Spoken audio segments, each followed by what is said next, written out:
അസ്സലാമു അലൈക്കും വറഹ്മത്തുള്ളാഹി വബറകാതുഹു. പ്രിയമുള്ള വിദ്യാർത്ഥികളെ, ഞാനൊരു ചെറിയ വിശദീകരണം മാത്രം നൽകുകയാണ്. നമ്മൾ രണ്ടക്ഷരങ്ങളാണ് എഴുതാൻ പഠിച്ചിട്ടുള്ളത്. ഒന്ന് ബാ, ഒന്ന് താ. ഇവ എഴുതുന്ന രൂപം ഞാൻ പറഞ്ഞു തന്നിരുന്നു. ബ എന്നെഴുതുക, ഇങ്ങനെ എഴുതിയതിന് ശേഷം ഇവിടെ കുത്തിടുക. അപ്പം ബാ എന്ന അക്ഷരമായി. അതേപോലെ തന്നെ എഴുതിയ ശേഷം മുകളിൽ രണ്ട് കുത്തിട്ടാൽ താ എന്ന അക്ഷരമായി. അങ്ങനെയാണ് ബാവും താവും എഴുതേണ്ടത്. ഇനി നിങ്ങൾ ഈ ദഫ്തറുൽ അമൽ എന്ന ഈ പുസ്തകത്തിൽ എങ്ങനെയാണ് എഴുതി തുടങ്ങേണ്ടത് എന്ന് പറയാം. മുകളിൽ നിങ്ങൾ ഇതേപോലെ ഒരു ബാഗ് കാണുന്നുണ്ട് അല്ലേ? ഉള്ളിൽ കുറേ ഗ്യാപ്പുകളുള്ള ഒരു ബാഗ് അല്ലേ? എന്നിട്ട് ചെറിയ വ്യത്യാസമൊക്കെ ഉണ്ടാകും. അപ്പം നിങ്ങൾ ചെയ്യേണ്ടത് ഇതിൻ്റെ ഉള്ളിലൂടെ എഴുതി നോക്കുക എന്നുള്ളതാണ്. ഉള്ളിലൂടെ എൻ്റെ കയ്യിൻ്റെ വിരൽ വെച്ചിട്ടാണ് നിങ്ങൾക്ക് മനസ്സിലാകാത്തത്. ഞാൻ ഒന്നുകൂടെ മാറ്റി എഴുതിത്തരാം.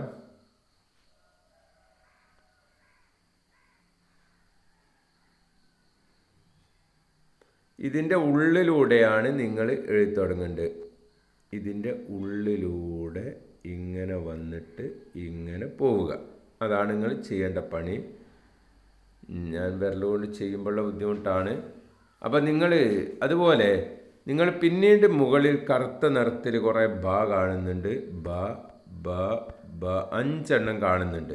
അത് നോക്കിയിട്ട് നിങ്ങൾ എന്ത് ചെയ്യുക? ഏറ്റവും അടിയിലെ വരിയിലേക്ക് വരിക. ഏറ്റവും അടിയിലെ വരിയിൽ നിങ്ങൾ കാണാം. മുകളിലോട്ട് നോക്കുക, മുകളിലുള്ള ബ. എന്നിട്ട് ഇവിടെ ബ ബ ബ ബ എന്നെഴുതി പോവുക. അതുപോലെ തന്നെ അതിൻ്റെ തൊട്ട് മേലെയും രണ്ടാമതായി ബ എന്ന പുള്ളിയിലൂടെ എഴുതുക. ബ.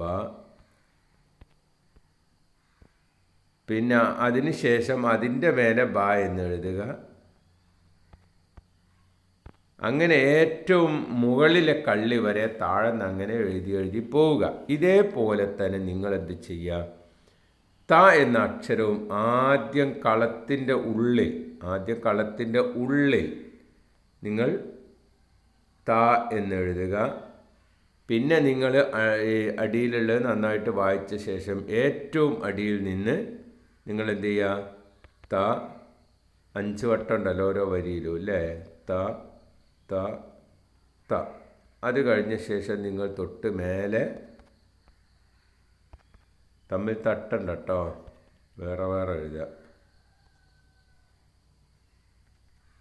അങ്ങനെ മേലോട്ട് എഴുതി അവസാനം വരെ നിങ്ങൾ എത്തുക. ഇതാണ് നിങ്ങൾ ചെയ്യേണ്ട വർക്ക്.